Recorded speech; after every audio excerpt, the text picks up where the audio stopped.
हलक्या वस्तू वजनानं हलक्या. जड वस्तू आपल्याला उचलताना जाणवतं जड आहे ते नाही अशी गोष्ट पडतात हाताला. आणि लाईट म्हणजे आपण पटकन असं लगेच उचलू शकतो. चिंतित उचलू शकतो हातापास लगेच. आणि हेवी वस्तू उचलताना आपल्याला दोन्ही हात असे लावावे लागतात. त्यामुळे हेवी. आता बघा मी तुमच्या समोर इथं वस्तू मांडलेल्या आहेत. आपण बघूयात कुठल्या हेवी आहेत आणि कुठल्या लाईट आहेत. ओके तर बघा माझ्याकडे 2 वॉटर बॉटल आहेत.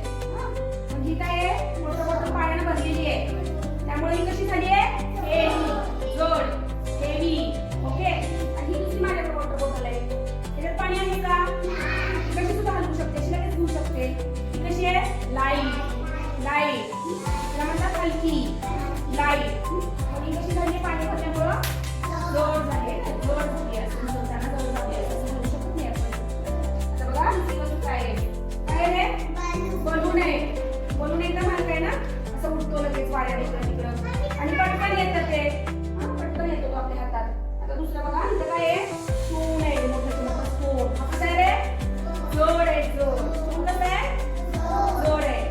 तर आपल्याला दोन्ही हात लावावे लागतात. काय हेवी.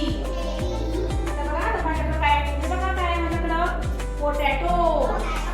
हा कसा आहे जड आहे. आणि दुसऱ्या बघण्याचं काय आहे रे कापूस लगेच पडतो असं नाही. कापूस एकदम लाईट आहे. कापूस कसा आहे लाईट एकदम हलका हलका लगेच पडतो. पण पोटॅटो कसं आहे जड. आणि कॉटन कसं आहे कॉटन लाईट एकदम हलकं. ओके आता बघा माझ्याकडे दुसरी वस्तू काय आहे काय आहे कागद पेपर आहे ना. किती हलका आहे बघा असं हलवती हो का नाही एकदम हलका आहे. काय म्हणतात हलका लाईट. ओके आणि हे काय आहे बुक आहे तुमचं. बुक कसं आहे बघा बरं जड. याच्यापेक्षा जड आहे ना पेपरपेक्षा. पेपर हलका एकदम ठीक नाही. आणि बुक कसं आहे जड आहे असं आपल्याला दोन्ही हाताने घ्यावं लागतं ठीक नाही. बुक आहे जड त्याला म्हणतात हेवी.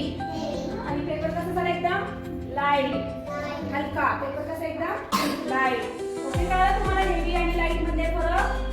हेवी आणि लाईट हेवी म्हणजे काय जड वस्तू. लाईट म्हणजे काय एकदम